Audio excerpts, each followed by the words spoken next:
You've always felt like you don't fit in.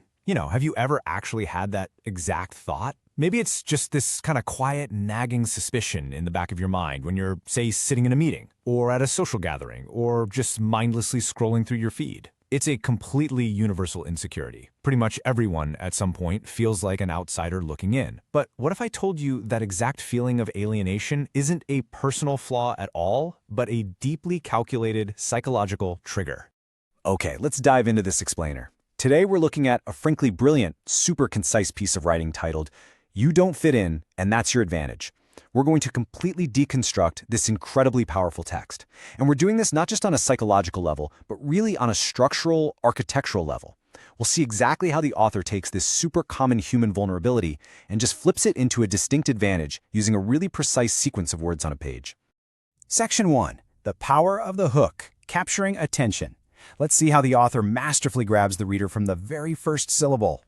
Now, what's really interesting about this slide is how, in any great piece of communication, you really have to grab the audience right out of the gate. If you don't, the message is just lost, instantly. So right after that initial hook, targeting your insecurity about not fitting in, the author drops this incredibly short sentence. And there's a reason for that. Boom. That right there is an amazingly effective structural copywriting technique. We call it an open loop. It basically acts as a psychological anchor. It creates this itch in your brain that you absolutely have to scratch. By withholding the actual reason, the author basically forces you to stay deeply invested. Neurologically speaking, your brain desperately craves closure, so you literally cannot look away from the text until you find out what that underlying reason actually is. So let's step back for a second and just look at the entire blueprint here. Because what reads like a purely emotional, kind of off-the-cuff piece of prose is actually built on a highly calculated 6-part persuasive writing formula. You can see it mapped out. We start with that attention-grabbing hook, then move into the open loop we just talked about to trap that attention. And from there, we build out the body. Next, the text executes a pattern interrupt, delivers a profound identity hit, and finally reaches the ending. It's incredibly systematic. Every single step perfectly paves the way for the next one, guiding our emotions and our logic exactly where the writer wants them to go without us even realizing it's happening. Section 2. Questioning the crowd's systems, the anatomy of the outsider. Let's contrast the monotonous drone of the crowd with the sharp clarity of the outsider. And this brilliantly illustrates where we get into the body of the text. This is where the author starts painting a really vivid picture of two entirely different existences. Just look at the side-by-side contrast here. On the left, you have the crowd. According to the text, these are the folks who blindly follow systems and just accept things exactly as they are without a second thought. It's kind of like a sleepwalking approach to life. But then, on the right, there's you, the outsider. You question the things everyone else just blindly accepts. You actively see the cracks in the systems. You just don't think like the crowd does. The author is deliberately setting up this stark contrast in behavior. Why? Because it validates your inner rebel. It builds a massive amount of tension by taking you and placing you directly in opposition to literally everyone else. You see flaws in systems people blindly follow. It's heavy, isn't it? That pause right there, it's necessary. Because constantly seeing those flaws isn't just some quirky personality trait. It's an absolute burden. It is downright exhausting to be the only one in the room who notices the ship is taking on water, while everyone else is just happily enjoying the buffet. This specific line locks you completely into the heavy reality of the outsider's lived experience. Section 3. The Pattern Interrupt, Inverting the Perspective.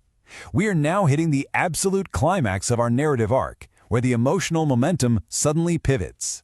We've built up all this tension and weight about being different, right? And then the text reads, and that makes you feel out of place. This single line directly acknowledges the very real pain of alienation. It's like the author is looking right at you and saying, I see you, I know this hurts.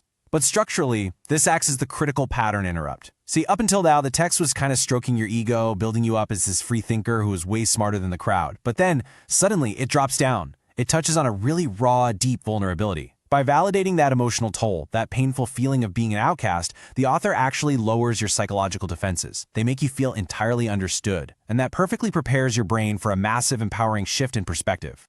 Which brings us to a crucial point. Is being different a weakness? I want you to genuinely ask yourself that right now. I mean, society often tells us from a really young age that standing out, that not fitting neatly into the mold, is a liability. It's something to be fixed or medicated or hidden away. And we've just acknowledged that it feels isolating. So is it fundamentally a weakness? It's clarity. Wow. Just let that sink in for a second. The author delivers this identity hit so seamlessly. They take a perceived negative, your lifelong inability to blend in, and they sharply invert it into a profound advantage.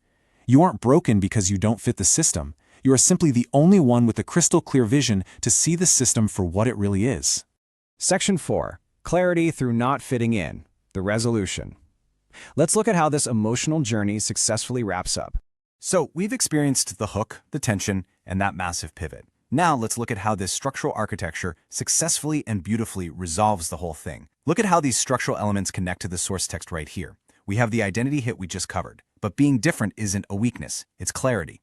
And from there, we transition straight into the ending. You don't fit in because you're not meant to. Notice how incredibly airtight that logic feels when it's laid out together like this.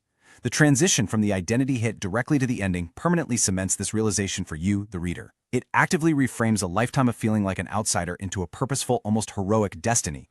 You walk away from this short 6-part piece of text not feeling alienated at all, but feeling incredibly empowered. Honestly, it's a true masterclass in persuasive, empathetic structuring. You don't fit in because you're not meant to. Take a moment with that quote. If your inability to fit in isn't a flaw, but a feature, if it is, in fact, your ultimate advantage, then my question to you is this. What are you going to do with all that clarity? Are you going to keep trying to squeeze yourself into broken systems you were always meant to outgrow?